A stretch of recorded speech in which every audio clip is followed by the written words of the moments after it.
gosh, life is horrible. Why me? Why me? Abundance was literally like,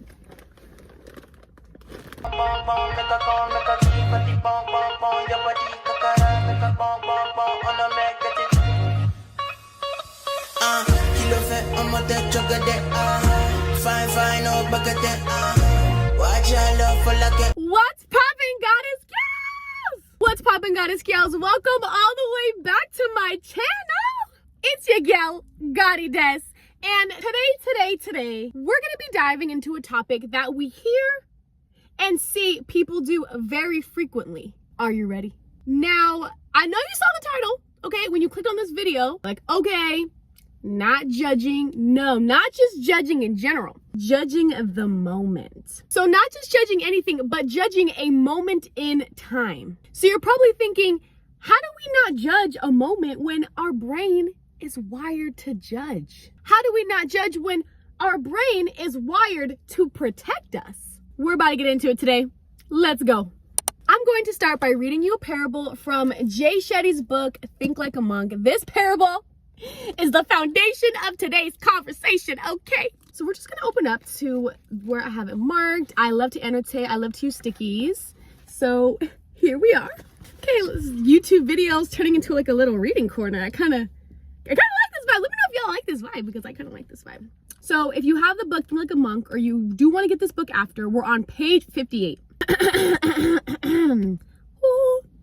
That was actually pretty good, but I was just trying to get my voice cleared. Hold on. There's an old parable about a farmer whose horse ran away. How unlucky, his brother tells him. The farmer shrugs. Good thing, bad thing, who knows, he says. A week later, the wayward horse finds its way home, and with it is a beautiful mare. That's amazing, his brother says, admiring the new horse with no small envy. Again, the farmer is unmoved. Good thing, bad thing, who knows, he says. A few days later, the farmer's son climbs up on the mare, hoping to tame the wild beast, but the horse bucks and rears, and the boy hurtled to the ground, breaks a leg. How unlucky, his brother says with a tinge of satisfaction. Good thing, bad thing, who knows? The farmer replies again. The next day, the young men of the village are called into military service. But because the son's leg is broken, he is excused from the draft. His brother tells the farmer that this is surely the best news of all. Good thing, bad thing, who knows? The farmer says. The farmer in this story didn't get lost in what if, but instead focused on what is. During my monk training, we were taught, don't judge the moment. It's just such a beautiful story. So let's dissect the story. So basically, there's a farmer, his son, and the farmer's brother. Basically starts off with the farmer's horse running away, right? And his brother's like, that's absolutely horrible. I'm sorry for you. That sucks. That's really bad. And the farmer goes, good, bad, yeah, I mean, it happened. The brother is probably like, okay, yeah, it's kind of bad to lose a horse, but okay. Then you move on to the next scene. The horse that ran away actually brought back another horse, which is referred to as a mare in the story. So now the farmer has two horses, and the brother's like, this is the greatest thing. This is truly the greatest thing. Now you have two horses. First of all, you didn't have a horse yesterday, but now you have two. This is great. This is great. Phenomenal. The farmer's like, I mean, it happened. Now, the farmer's son, right? He's taking care of the horses. He's focused on the new horse, the wild horse that just came in. He's like, let me clean up the horse, get him right, get him scheduled programming with what we have going on, teach him how to operate in this farm, okay? And as he's trying to get this horse together, the wild horse literally breaks the son's leg. Now, the brother of the farmer, he's like, this is the worst thing I've ever heard in my entire life. Your son just broke his leg off this horse that you just got for free, right? And the farmer continues to say, it happened. Continues to be unfazed, just neutral. Then the peak of the story, right? The lesson of the story was that the military draft members came to the farm to take the farmer's son, because this is back in the day, okay? They were drafting for a war. But because his leg was broken, he did not have to be drafted, because they're looking at this son like, sir, you can't even run, right? Your leg is broken. Like, you're not getting drafted. And so the brother of the farmer is like, oh my gosh, best news ever. Okay, this is completely amazing. Like, it all worked out, basically, right? And so the farmer, and the last thing the farmer says, right, is, he didn't get drafted. Good news, bad news, who knows? He just remained neutral the entire time. And as I'm telling the story, we can realize that the brother of the farmer, his emotions is not steady. It's not steady. It's very much, oh my gosh, that was good. Oh my gosh, that was bad. It's just so emotionally unstable. And I think that is an exact reflection of where the world is today. We are not grounded. The farmer was grounded. The brother was not.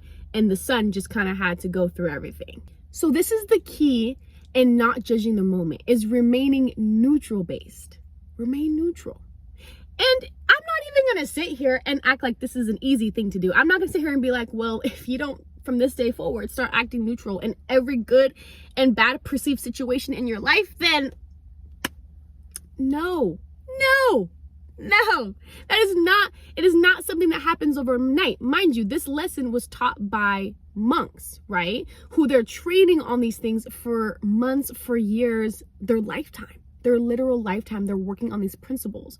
So if we can start adapting these principles, it is going to help make our lives so much more simpler. So when you look at something negatively versus looking at something as a lesson, the negative energy that's coming from your perception can start to fill up your body and start to fill up your aura. For example, something good happens. You get a raise at your job. Oh my gosh, I got a raise. Yes. Now you're full of positive energy, and probably for the next 2 days, you're gonna be like, yes, all this good energy is gonna come find you. It's attracted to you. It's like, oh my gosh, that energy, that's me. I love it. I'm about to go where she's at, and I'm gonna stay. The abundance is gonna stay there, right? But then that same woman who got promoted gets into a car accident. Now she's, no, oh my gosh, life is horrible. Why me? Why do things always happen to me? That abundance is like, oh yeah, that's not me. I don't like that energy. That's actually the opposite of me, and I'm gonna go. Abundance was literally like, it was like, I have to go. It cannot stay where it is not welcome. It cannot stay where it does not resonate with. If it doesn't resonate with energy, it has to go. If the woman, I remain neutral. Okay, if she remained neutral, and even at least in the negative situations, like, let's just start with remaining neutral in the negative situations and thinking, what was the lesson in this? Okay, was the accident my fault, or was it the person's fault? Did the person hit me? Was I on my phone? Were they on their phone? Was the accident from them, but them hitting me gave me the fattest check on this old car, and now abundance is still finding me, right? It's a perspective thing. But if you don't remain neutral and you don't assess and reflect the situation from an outside perspective, it can consume you. It can consume you completely. This kind of relates a little bit, so I'm going to bring this up because you know that prayer that a lot of us have prayed, and it's the prayer that goes, God, please remove anyone or anything that is not meant to be in my life or is going to help me succeed on my path. Okay, you prayed it. I've definitely prayed it. I don't know about you. That prayer works very fast. Okay, that prayer is on express shipping. And we didn't even pay for express shipping, but God was like, on me. Express shipping on me, because I don't want you to be around. God's thinking, I don't want you to be around negative people and people that are actually distracting you. You're trying to go this way. Okay, but this person, it's like, oh my gosh, but like, do you see like how pretty it is over there? And you're like, no, it's not really pretty over there. It's actually prettier here. And they're like, well, let's just go explore and find out, right? God wants to remove those people. And the point of me bringing this up is because when we do not judge the moment, when situations like that happen and God starts to remove people from our lives, you actually accept it, right? You're like, okay, best friend, relationship, family. You're like, oh my gosh, like, this is different. I'm not used to having these people out of my life, or I'm not used to having these people more in my life, or these new people in my life. But you're not judging the moment. You're not like, wait, God, why'd you do that? Or wait, God, not them. You're just like, I'm not judging the moment. Everything's going to work out in my favor. Everything is going to work out in my favor. Also, y'all, I want to let you know, I'm definitely a little sweaty. Like, okay, I'm a little bit glowy from the sun, my highlighter, and then like a little bit of sweat. But it's not all sweat. My skin looks like glass. Skin is glass today. Skin is glass. Back to scheduled programming. Now, I don't want you to confuse never judging the moment with discernment, because those are two very different things. Very different things. Discernment involves intuitive guidance while also picking up social cues. For example, let's say I'm meeting a new gyal, okay? And me and her are meeting up for brunch. To create a background story, let's just say me and this gyal are like, you know what? We met at a networking event. We have some similarities through this brief conversation. Let's meet up for brunch, and who knows? Maybe we could be friends. Maybe we can collab on a project. That's the intention for meeting for that brunch. Now, the spiritual guidance within me, okay, my intuition is telling me she's not good for your spirit, okay? Her energy is not pure.